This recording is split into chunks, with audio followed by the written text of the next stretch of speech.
싫어한다고 얘기하거나 이러죠. 지금 방송 시작됐어요, 이사님.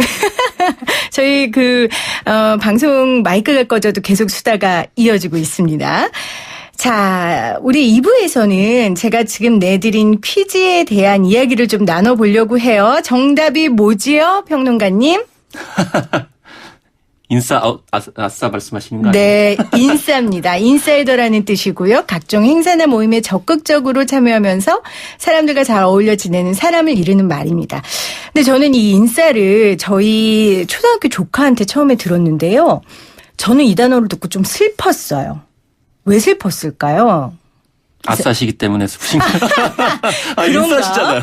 아니요, 저는 누군가를 인싸, 아싸로 이렇게 구분하는 그 자체, 그리고 특히 그게 아이들이라는 게 굉장히 좀 슬펐어요. 엄마의 마음이었는지는 모르겠지만, 이사님 어떻게 12살짜리 여자 사람하고 같이 사시는데, 14살짜리. 지금 본인이 아주 핵인싸라고 생각해요. 아, 핵인싸라고 핵인싸. 생각해요. 예, 근데 이게 10대 애들이 이거를 서로 인싸, 핵인싸, 뭐 아싸 이렇게 나누잖아요. 나누죠. 네. 이 이유가 무엇일까요?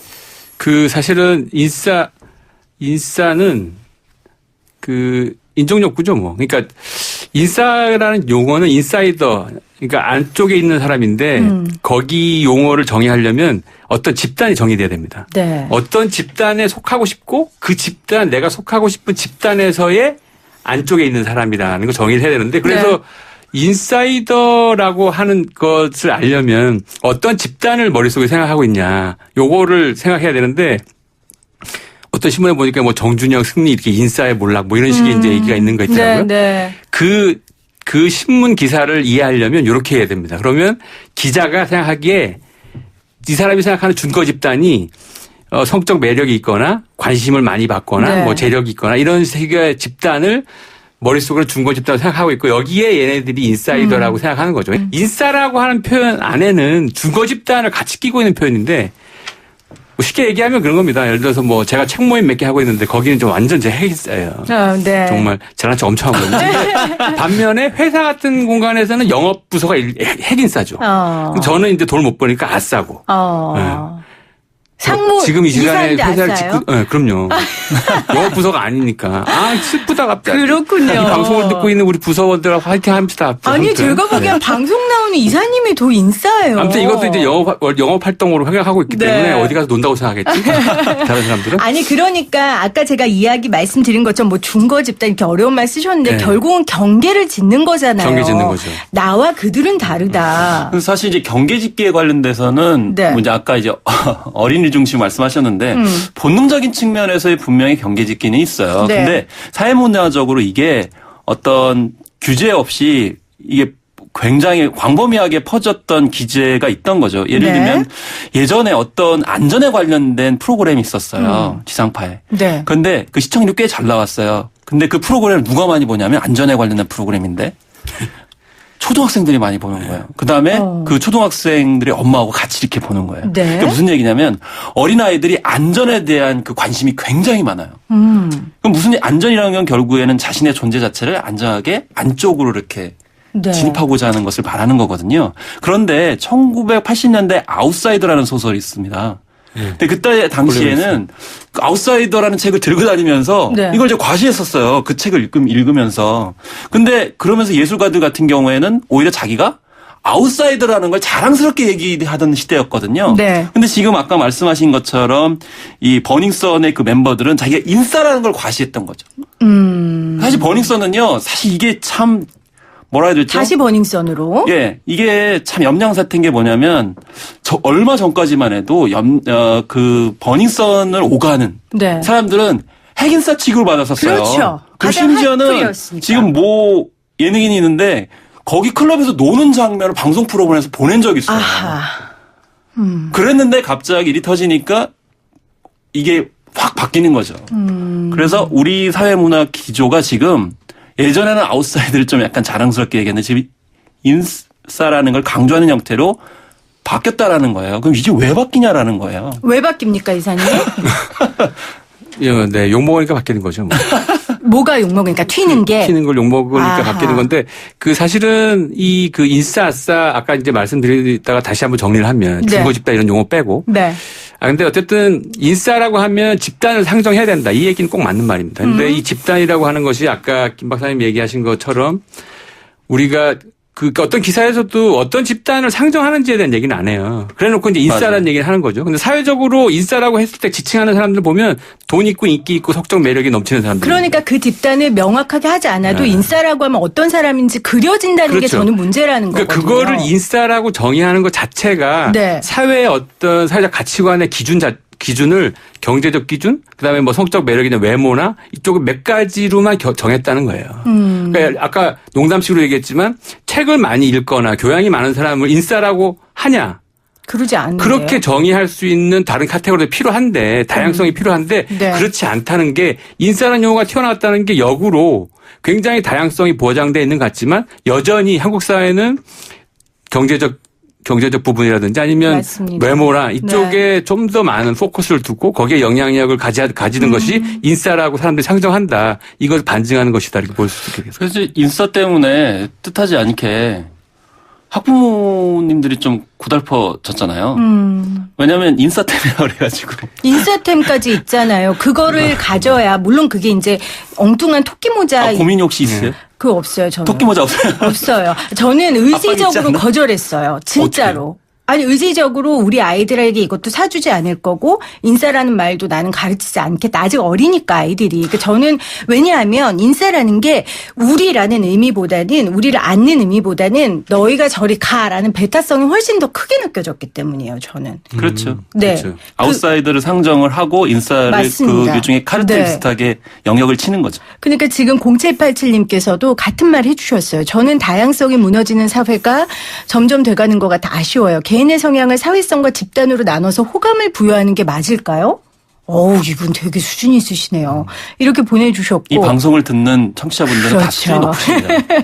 유고이사님은 소통과 화합을 원활하게 잘하고 리더십이 충만한 사람은 인싸고 반대파는 아웃사이더다.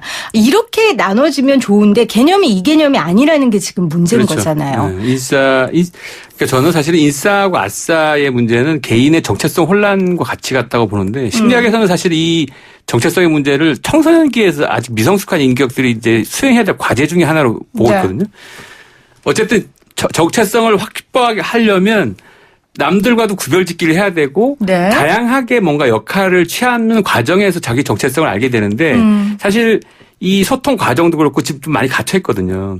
원래 하려고 했던 홈코노미도 빼먹고. 네. 어쨌든 집에 머물거나 이렇게 되는 사람들의 특성들이 기본적으로 소통은 있지만 외부에 자기 정체성을 다양하게 늘어놓지 못해요. 그러다 네. 보니까 구별짓기로 해야 되는데 인싸라는 것들이 충분한 풀이 있지도 않고 그러다 보니까 구별짓기를 하려면 그 안에 인원을 제한해야 되고 그러다 보면 바깥에 있는 사람들하고 나를 구별해야 되고 이러다 네. 보면 차이와 차별을 자연스럽게 생각하고 거기서 우월한 지위를 얻기 위해서 조금 더 경제적인 거라든지 권력이라든지 이런 것들을 얻게 하는 과정으로 넘어가고 이러다 보니까 생기는 것 같고 어쨌든 개인은 조금 더 지적적으로 사회적 공간에서 자기의 정체성을 이렇게 발견할 수 있는 사회적 활동을 좀 늘려야 되는데 네. 이게 늘지 않는 사회적 현상하고도 좀 관련이 있는 것 같습니다. 관련이 있다. 저는 이제 말씀드리니까 영화의 한 장면이 생각이 나는데요. 이 뷰티풀 마인드라는 책이 있어요. 네. 존 내시라고 노벨 경제학상을 받은 이 수학자의 일생을 담은 그런 영화인데 거기에서 이제 자기가 나중에 노벨 경제학상을 받는 그 이론을 창안하는 그 장면이 있어요. 그 장면인데 그 논문 쓰다가 도대체 이 아이디어가 안 떠오르니까 가상의 어떤 친구 영문학도 친구가 자극을 해가지고 네.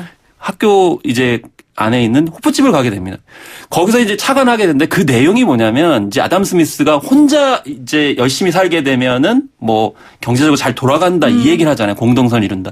근데 존 내시는 거꾸로 했거든요. 자기 혼자 강해지고 열심히 한다고 그래가지고 모두 다 이익이 돌아가는 게 아니고 처음부터 여러 사람 같이 생각을 하지 않으면 다 망하게 된다는 게 그 핵심이었어요. 네. 그러니까 지난 10여 년 동안 경제가 어려우니까 그거를 내가 혼자 뭐 일종의 이제 인싸죠. 내가 뭐 강한 권력을 갖고 부를 갖고 이러면 모든 게 해결이 될 것처럼 그렇게 기조가 있다 보니까 네. 지금 청소년기 지금 막 사회생활하는 분들도 직장 가서도 내가 인싸야 돼 라고 하지만 그래봤자 비정규직이고요. 그런 어떤 그런 전체적인 구조를 좀 볼 필요가 네. 있는데 그렇지 않으니까 인싸 아싸를 구분하는 것이 결국 자기들한테도 도움이 안 되는 상황이 되는 거죠. 그러니까 이런 것 같아요. 저는 정준영 씨 뭐 이런 카톡방을 보면서 거기에 다른 분들도 있었는데 아마 이건 좀 아닌 것 같다 나온 분들도 있었을 있어요? 거예요. 네. 그렇죠?